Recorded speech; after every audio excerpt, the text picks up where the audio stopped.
Seoul एक दूध बेचने वाला शख्स था। आज जब वो अपनी बैलगाड़ी पर दूध बेचने निकला तो कुछ ही फासले पर उसे एक सांप पड़ा हुआ नजर आया। सेऊल उसके पास चला गया क्योंकि ये बहुत रहमदिल था। इसने देखा सांप जिंदा है, शायद वो बीमार था। सेऊल को इस पर रहम आ गया। उसने उस सांप को उठाया और अपनी बैलगाड़ी में रख के घर ले आया। घर आकर उसने सांप को दूध पिलाया और जैसे ही सांप ने कुछ खाया पिया, सांप ठीक हो गया। अब इस शख्स ने इस सांप को अपने घर में पेट के तौर पर रख लिया, यानी कि उसने इसे पालतू जानवर के तौर पर पालने का फैसला किया। इसकी बीवी इस फैसले के खिलाफ थी। चंदा बोली, मैं आपको एक बात कहना चाहती हूँ। मेरे नज़दीक ये कोई अक्लमंदी का फैसला नहीं है। एक सांप है, किसी वक्त भी हमें डस सकता है। आप इसे चलता करें। मगर सेऊल ने इसकी बात सुनी अनसुनी कर दी। अब सांप हर वक्त इसकी बेटी के आसपास रहता था। इसकी बेटी इस सांप से बहुत डरती थी। उसने अपनी माँ को भी कहा, माँ, मुझे इससे बहुत डर लगता है। आप बाबा को कहें इसे कहीं दूर छोड़ आए। ये हर वक्त मुझे अजीब सी नजरों से देखता रहता है। माँ, मुझे डर लगता है। माँ बोली, बेटा, आप घबराओ मत। मैं आपके बाबा से बात करूंगी और वो इसे बहुत दूर छोड़ आएगा। डरना नहीं मेरी बच्ची। दूसरी सुबह सेऊल की बीवी ने सारी बात उसे बताई तो सेऊल बोला, तुम तो एक बात के पीछे ही पड़ गई हो। खुदा का खौफ करो।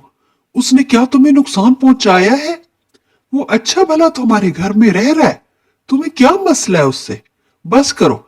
जब भी मैं घर आता हूँ तुम हमेशा सांप सांप सांप ही करती रहती हो। चुप हो जाओ। और इस तरह सेऊल की बीवी बेचारी खामोश हो गई।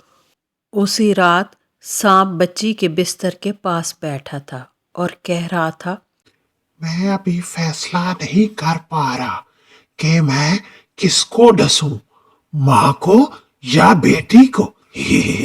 चल ठीक है, थोड़े दिन और जी ले।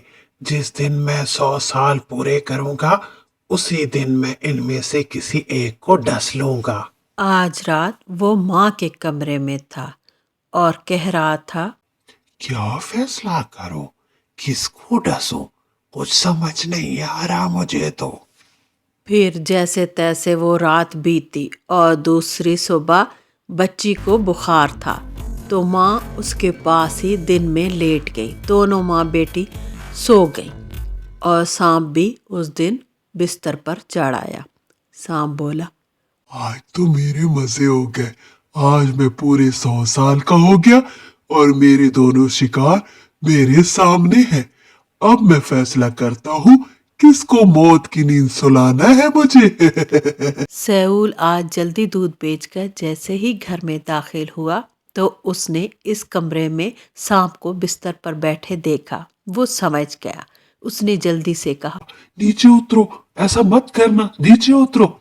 सांप पहली दफा इंसानी आवाज में बोला, मैं आज 100 साल का हो गया हूँ। आज मुझे किसी को डसना है। क्या करूं? मेरी ये फितरत है। मैं माँ को डसूं या बेटी को? सेऊल बोला, देखो, मैंने तुम पे रहम किया, तुम्हें घर में पनाह दी। तुम ऐसा नहीं कर सकते। मेरे एहसान का ये बदला नहीं दे सकते मुझे। सांप बोला, ये तुम्हारा कसूर है। तुमने ना बीवी की सुनी ना बेटी की और मुझ जैसे खतरनाक जानवर को घर में रख लिया। अब भुगतो। सांप ने सेऊल की बेटी को डसा और वो वहीं मर गई। माँ भी ये सदमा बर्दाश्त ना कर सकी और रोते रोते वहीं पर गिरी और मर गई। इस तरह सेऊल के गलत फैसले ने उसका घर उजाड़ दिया और सांप वहाँ से चलता बना। इससे हमें ये सबक मिलता है, किसी खतरनाक जानवर को एज अ पेट हमें अपने घर में नहीं रखना चाहिए। टेक केयर, अल्लाह हाफिज़।